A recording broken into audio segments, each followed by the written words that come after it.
नमस्कार दोस्तों। आज का हमारा पहला प्रश्न फाइंड द मिसिंग नंबर के पैटर्न के पे आधारित है, जिसमें हमें क्वेश्चन मार्क के स्थान पे आने वाली संख्या ज्ञात करनी है।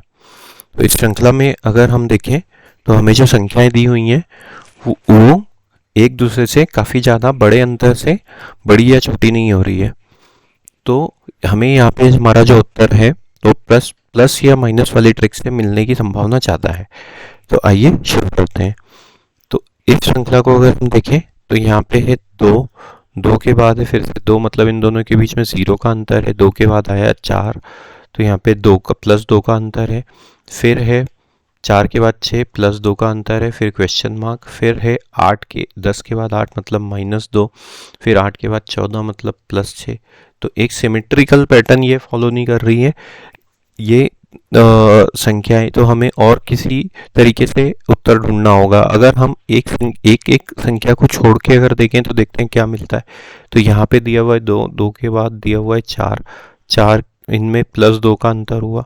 फिर हुआ चार के बाद है सीधे क्वेश्चन मार्क, उसके बाद है आठ, और आठ के बाद है दस। तो यहाँ पे ये प्लस दो का अंतर मिला हुआ है। अब इन संख्याओं को देखते हैं। तो दो के बाद दिया हुआ है यहाँ पे चार, दो के बाद दिया हुआ है छः, तो यहाँ पे हो गया प्लस चार का अंतर। छः के बाद दिया हुआ है दस, तो यहाँ पे फिर से हो गया प्लस चार का अंतर। दस के बाद अगर देखें तो दिया हुआ है हमें चौदह, फिर से प्लस चार का अंतर। तो एक एक अंक छोड़ के हमें यहाँ पे पैटर्न मिल रहा है। पहले पहले और तीसरे संख्या में दो का अंतर है। फिर इसी प्रकार दूसरी और तीसरी और पांचवी संख्या में भी दो का अंतर हो जाएगा। तो यहाँ पे क्या आ जाएगा, क्वेश्चन मार्क के स्थान पे आ जाएगा छः। फिर छः और आठ में अंतर भी प्लस दो का है। तो एक पहली, तीसरी, पांचवी और इस प्रकार की संख्याओं में दो दो का अंतर है। दूसरी, चौथी, छठी और इस प्रकार की संख्याओं में प्लस चार का अंतर है। तो क्वेश्चन मार्क के स्थान पे छः आ जाएगा। ऑप्शन नंबर एक हमारा सही उत्तर होगा। आइए बढ़ते हैं अगले प्रश्न की ओर। अगले प्रश्न में हमें कहा गया है कि एक निश्चित भाषा में हार्बर को IBSCPVS लिखा जाता है, तो उसी कोड में हैबिटेट को कैसे लिखेंगे। इस प्रकार के प्रश्न आजकल परीक्षाओं में काफ़ी ज़्यादा पूछे जा रहे हैं। तो ऐसे प्रश्नों की प्रैक्टिस करना हमारे लिए काफ़ी ज़्यादा ज़रूरी है।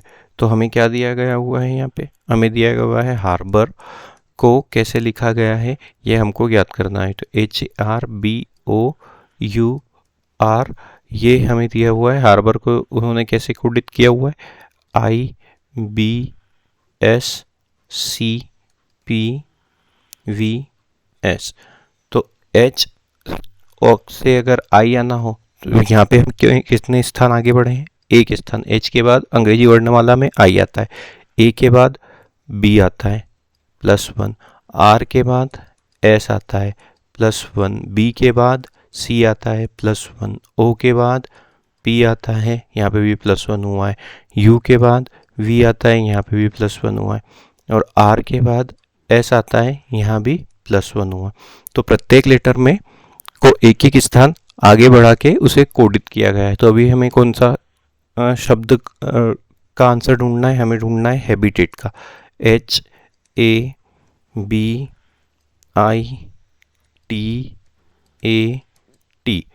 तो H की जगह क्या आ जाएगा, I आ जाएगा।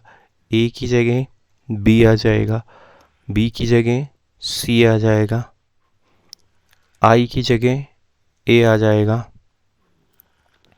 T की जगह U आ जाएगा, फिर A की जगह B आ जाएगा, और T की जगह यहाँ पे भी U आ जाएगा। तो IBCJUBU। ऑप्शन नंबर 2 हमारा सही उत्तर हो जाएगा। आइए बढ़ते हैं अगले प्रश्न की ओर।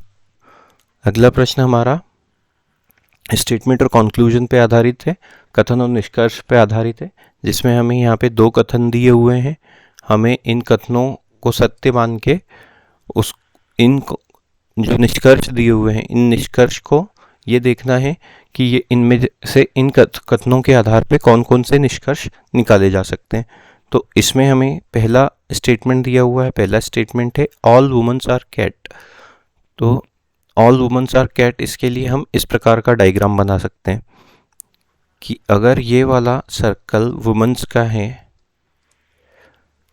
तो ये कैट्स का सर्कल कैसा बनेगा? कैट्स का सर्कल ऐसा बनेगा, ऑल वुमेन्स आर कैट्स। ये बाहर वाला सर्कल कैट्स दर्शाता है, अंदर वाला सर्कल वुमन दर्शाता है। अगले स्टेटमेंट पे पढ़ते हैं। फिर कहा गया है ऑल कैट्स आर रैट्स, सभी कैट्स रैट्स हैं। तो एक सर्कल इसके बाहर बन जाएगा, एक सर्कल इसके बाहर बन जाएगा जो रैट्स का रहेगा। तो हमें किस प्रकार की आकृति मिली? सबसे पहले रैट्स का सर्कल, उसके अंदर कैट्स का सर्कल, फिर उसके अंदर वुमेन का सर्कल। अब हमें कौन कौन से कंक्लूजन दिए हुए हैं? All womens are rats, all womens are rats, तो वुमेन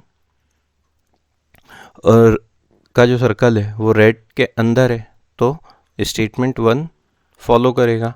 उसके बाद all reds are women, all reds are women नहीं करेगा, क्योंकि ये वाला सर्कल इसका एक हिस्सा है, ना कि इसके बराबर है। वुमेन का सर्कल रेड्स का एक हिस्सा है, ना कि उसके बराबर है, तो स्टेटमेंट 2 फॉलो नहीं करेगा। तो ऑप्शन देखते हैं, नीदर कंक्लूजन 1 नॉर 2 फॉलोज, तो नहीं, एक फॉलो कर रहा है, तो ऑप्शन नंबर 2 हमारा सही उत्तर हो जाएगा। आइए बढ़ते हैं अगले प्रश्न की ओर। फाइंड द मिसिंग नंबर के पैटर्न पर आधारित है, जिसमें हमें क्वेश्चन मार्क के स्थान पर दी हुई संख्या ज्ञात करनी है। तो अब इस श्रृंखला, इस टेबल को हम देखें तो ये जो रो नंबर 4 में जो संख्याएं हैं वो बाकी की रो में दी गई संख्याओं की तुलना में काफ़ी बड़ी हैं। जब भी ऐसा होता है तो हमें हमारा उत्तर प्लस या माइनस की ट्रिक की बजाय स्क्वायर या क्यूब की ट्रिक से या मल्टीप्लिकेशन या डिवीज़न की ट्रिक से मिलने की संभावना ज़्यादा होती है। तो हमें कौन कौन सी संख्या दी हुई है? 3, 4, 3 और नीचे दिया हुआ है 36। तो 3, 4, 3 से 36 कैसे ला सकते हैं? काफ़ी ज़्यादा सिंपल है। अगर हम इन तीनों का आपस में गुणा कर दें तो हमें 36 मिलता है। 3 गुणित 4 मतलब 12 और 12 गुणित 3 मतलब 36। कॉलम नंबर 2 देखें तो दिया हुआ है 5, 6, 7, इन तीनों का आपस में गुणा हुआ। इसी प्रकार अगर इन तीनों का गुणा कर दें तो हमको क्या मिलता है? 6 पंजे 30 और 30 में 7 का गुणा करने पे 210। तो सभी संख्याओं का आपस में गुणा किया जा रहा है। अब यहाँ पे क्या हो जाएगा? यहाँ पे मान लेते हैं ये 9 क्वेश्चन मार्क के स्थान पे मान लेते हैं x है, और फिर 2 और बदले में इन तीनों का गुणा करने पे आ रहा है 36। तो ये क्या हो जाएगा? 9 गुणित x गुणित 2 बराबर 36। इसको काट देंगे तो ये x बराबर हो जाएगा 36/18। तो x का मान हो जाएगा 2। x की जगह कौन सी संख्या आ जाएगी? 2 क्वेश्चन मार्क के स्थान पे। ऑप्शन नंबर 3 हमारा सही उत्तर हो जाएगा। आइए बढ़ते हैं अगले प्रश्न की ओर। कोडिंग प्रणाली पे आधारित ये सवाल है, जिसमें एक निश्चित कोड में इन समीकरणों को हल किया गया है। जैसे 72 गुणित 19 बराबर 23, 23 गुणित 48 बराबर 35 और 16 गुणित 43 बराबर 18 है। तो हमें 39 गुणित 22 का मान ज्ञात करना है। हमें दिया गया है 72 गुणित 19 बराबर 33। तो इसको हम कैसे हल करें कि 33 आ जाए? नॉर्मल हल करने पे 33 तो आएगा नहीं, काफ़ी बड़ी संख्या आएगी 72 में 19 का गुणा करने पे। अब अगर हम इसको ऐसे लिख दें, जैसे इसके दोनों अंकों को जोड़ दें या इसके दोनों अंकों का गुणा करके आपस में इनको जोड़ दें, तो हमें शायद हमारा उत्तर मिल जाए। अगर 7 और 2 को जोड़ें तो 9 प्राप्त होता है, और 9 में अगर इन दोनों को जोड़ा तो 10 प्राप्त होता है। 9 में 10 का गुणा करने पे 90 आता है। हम अगर ऐसा करें कि 7 और 2 का गुणा कर दें तो कितना होता है? 7 और 2 14, और 9 और 1 का गुणा करने पे कितना प्राप्त होता है हमें? 9 और 1 का गुणा करने पे हमको 9 मिलता है। तो फिर ये कैसे लिख सकते हैं हम? ये माफ़ कीजिएगा, यहाँ पे 23 है, तो हम कैसे लिख सकते हैं इसको? 7 और इसको ऐसे अगर लिखें, 7 धन 2 गुणित को अगर हम प्लस कर दें और 1 गुणित 9, तो ये कितना हो जाता है? 7 धन 2 9 धन ये 9 कितना हो जाएगा? ये 9 है और ये मिल जाएगा हमें 14। तो ये कितना हो जाएगा? 14 और 9 23। दूसरे समीकरण को अगर हम इसी प्रकार लिखें तो कैसा हो जाएगा, ये 1 गुणित 3 धन 4 गुणित 8, तो ये कितना मिलता है हमें, 3 धन 8 चौक 32, तो ये कितना हो जाएगा 35। दूसरे समीकरण को भी इसी प्रकार हल किया गया है।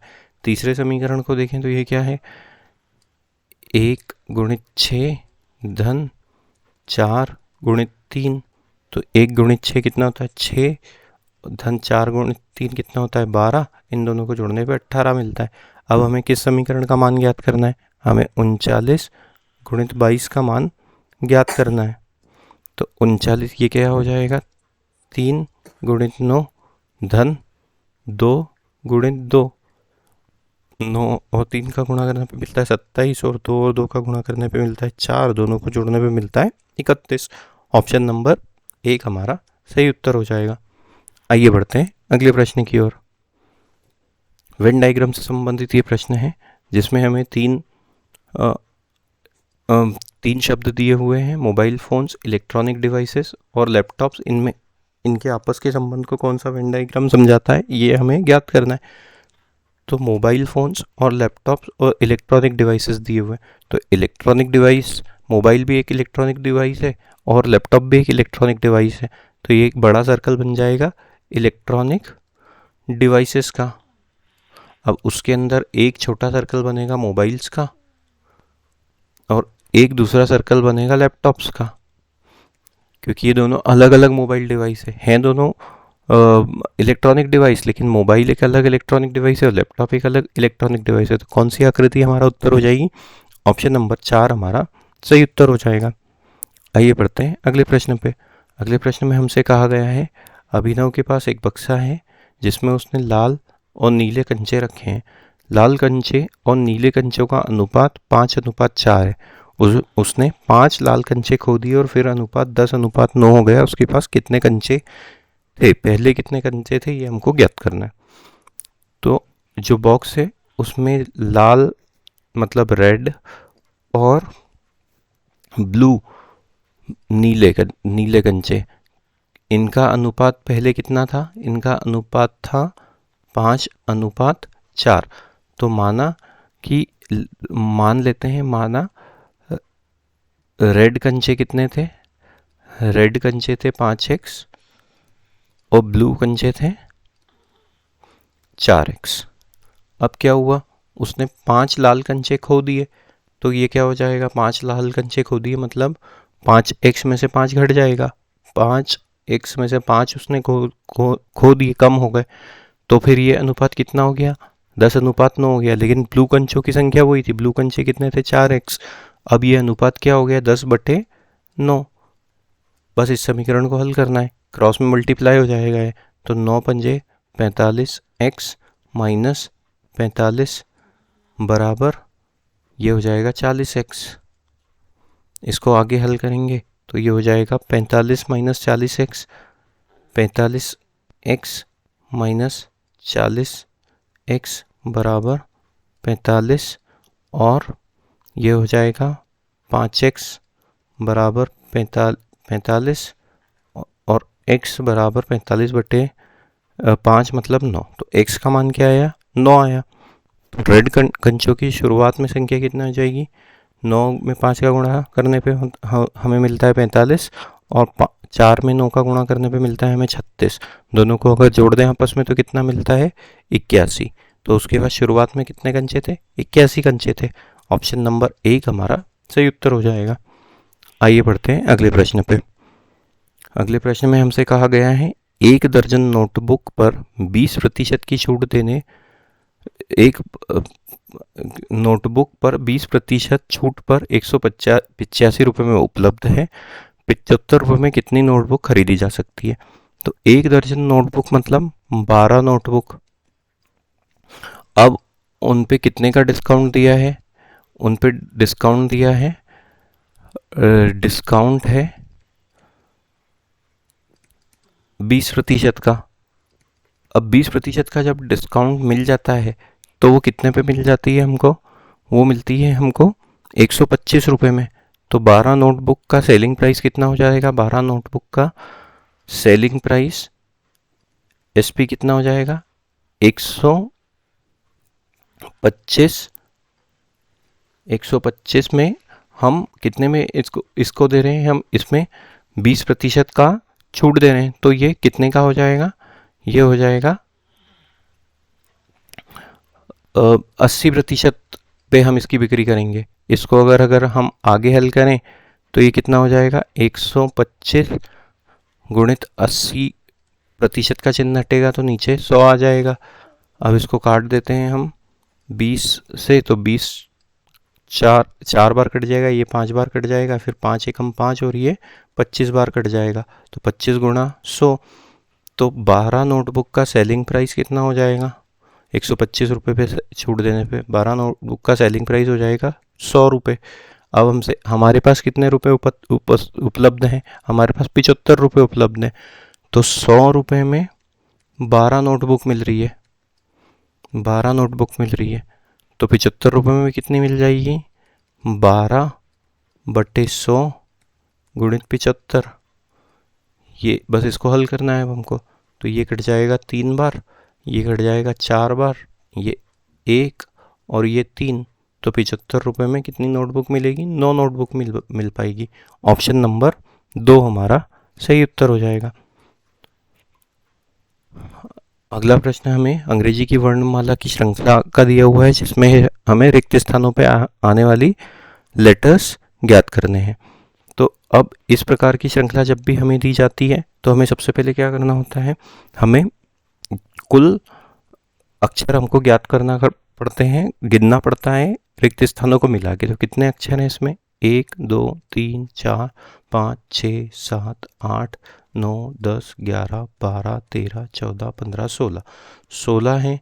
तो हमारे पास कौन कौन से कॉम्बिनेशन बनेंगे, या तो 4 गुणित 4 होगा, या 2 गुणित 8 होगा, या 8 गुणित 2 होगा, इस प्रकार से। लेकिन इन दोनों की संभावना कम है, चार के समूह बनने की संभावना ज़्यादा है। दूसरी ट्रिक जो हम लगाते हैं वो हम ये देखते हैं कि सबसे ज़्यादा अक्षर कहाँ पे पास में दिए हुए हैं। जैसे दिया हुआ है यहाँ पे TMSR, फिर दिया हुआ है RT और फिर दिया हुआ है T। बस यहीं से हमें हमारा उत्तर ढूंढना है, इसमें हिंट लगानी है। तो अगर हम इसको पीछे की तरफ से हल करना चाहें देखें तो यहाँ पे क्या दिया हुआ है, M के पहले T दिया हुआ है। तो इस श्रृंखला में जहाँ जहाँ पे भी M के पहले रिक्त स्थान है वहाँ पे हम T लिख देंगे। तो यहाँ पे हुआ M और उसके पहले दिया हुआ है रिक्त स्थान, तो यहाँ पे हम T लिख देंगे। तो सभी जगह अब देखिए M के पहले T आ गया, यहाँ पे भी M के पहले T है, यहाँ भी M के पहले T है और यहाँ भी M के पहले T है। अब फिर देखते हैं तो T यहाँ पे आते हैं जहाँ पे ज़्यादा संख्याएं लेटर्स दिए हुए हैं। T के पहले क्या दिया हुआ है R, तो T के पहले जहाँ जहाँ पे भी रिक्त स्थान है वहाँ पे R लिख देते हैं। एक रिक्त स्थान तो यही मिल गया हमको, तो यहाँ पे हम R लिख देते हैं T के पहले। फिर यहाँ पे एक और रिक्त स्थान मिल गया। तो अब इस श्रृंखला को हम देखें तो कैसे कैसे समूह बन रहे हैं, SRTM। बस हमें हमारी श्रृंखला का हल मिल गया, SRTM के लॉजिक से ही श्रृंखला आगे बढ़ रही है। T के बाद M दिया हुआ है तो यहाँ पे आ जाएगा, और S तो शुरुआती अक्षर है ही, SRTM के समूह इसमें बन रहे हैं। तो उत्तर क्या हो जाएगा, उत्तर हो जाएगा हमारा RTSMR। ऑप्शन नंबर 1 हमारा सही उत्तर हो जाएगा। आइए बढ़ते हैं अगले प्रश्न की ओर। अगले प्रश्न में हमसे कहा गया है दो संख्याओं के योग का वर्ग उनके गुणनफल के 4 गुने के बराबर है, तो इन संख्याओं का अनुपात होगा। कि क्या अनुपात होगा हमको ज्ञात करना है। तो मान लेते हैं कि वो दोनों संख्याएं x हैं और y हैं, ये दो संख्याएं। अब हमसे क्या कहा गया है कि दो संख्याओं का योग मतलब x धन y का योग और उनका वर्ग x और y के योग का वर्ग उनके गुणनफल के 4 के बराबर है। मतलब इनका जो गुणनफल हो जाएगा वो हो जाएगा xy और उसके 4 गुने के बराबर इनके योग का वर्ग। इस समीकरण से को हमको आगे हल करना है और इन संख्याओं का अनुपात ज्ञात करना है। तो x प्लस वाई का पूर्ण वर्ग, इसको हम हल करते हैं तो क्या हो जाता है, ये x वर्ग धन y वर्ग धन 2xy बराबर 4xy। तो और आगे हल करने पे ये हो जाता है एक्स वर्ग धन वाई वर्ग बराबर, ये 2xy उधर चले जाएगा, 4xy में से घटेगा तो ये क्या हो जाएगा 2xy। अगर हम इसको इस तरफ ले आए तो ये क्या हो जाएगा एक्स वर्ग धन वाई वर्ग, ये प्लस था तो अब ये माइनस हो जाएगा 2xy। अब यहाँ पे कुछ भी शेष नहीं बचा तो ये बराबर 0। अब इस समीकरण को ध्यान से देखें तो ये किसका रूप है एक्स वर्ग धन वाई वर्ग माइनस 2xy। हम इसको ऐसे भी लिख सकते हैं x माइनस वाई पूर्ण वर्ग बराबर 0। अब 0 को अगर हम 0 का वर्ग भी कर दे तो हम इसको ऐसे भी लिख सकते हैं x माइनस वाई पूर्ण वर्ग बराबर 0 का वर्ग, तो ये दोनों कट जाएंगे तो x माइनस वाई बराबर 0। इसको कैसे लिख सकते हैं x बराबर y और इन दोनों का अनुपात क्या हो जाएगा x बट्टे वाई बराबर 1/1। तो x और y के बीच का अनुपात कितना हो जाएगा 1:1। ऑप्शन नंबर 3 हमारा सही उत्तर हो जाएगा। उम्मीद करते हैं दोस्तों आपको आज का हमारा ये वीडियो पसंद आया होगा। कृपया करके हमारे चैनल को सब्सक्राइब कीजिए और इस वीडियो को अधिक से अधिक मात्रा में शेयर कीजिए। Thank you.